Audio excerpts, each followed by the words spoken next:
Dumayo ang mga pinakamahuhusay na surfer sa mundo para sa kompetisyon sa LU.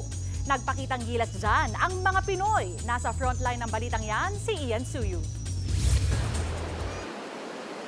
Nagpasiklaban ng mga surfer para sa knockout stage ng World Surf League o WSL International Pro. Ginanap yan sa surfing capital ng Norte, ang San Juan, La Union. Ito ang taunang event kung saan nagtitipon sa LU ang pinakamahuhusay na surfer sa buong mundo. Nagpakitang gilas ang mga Pinoy sa event, gaya ni SEA Games gold medalist Roger Kasugay na tinalo sa quarterfinals ang kapwa Pinoy na si Ernest Dumagin. Mas maganda na yung alon ngayon kaysa kanina. So, mas tuloy-tuloy yung alon.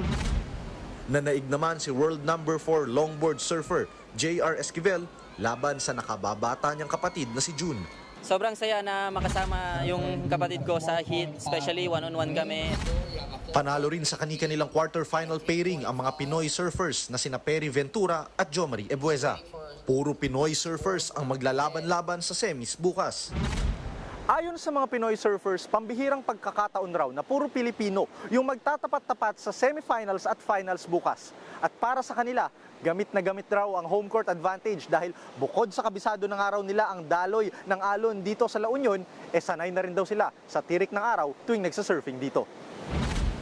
Pagkatapos ng qualifiers, sasabak pa sila sa ibang qualifying events sa ibang bansa para makalikom ng sapat na puntos at makapasok sa top surfers na maglalaban-laban sa WSL Longboard Tour ngayong taon.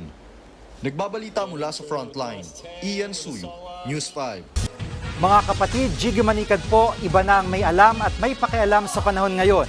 Para sa konkreto, kumpleto at komprehensibong balitaan sa Frontline, mag-follow at mag-subscribe sa social media pages ng News 5.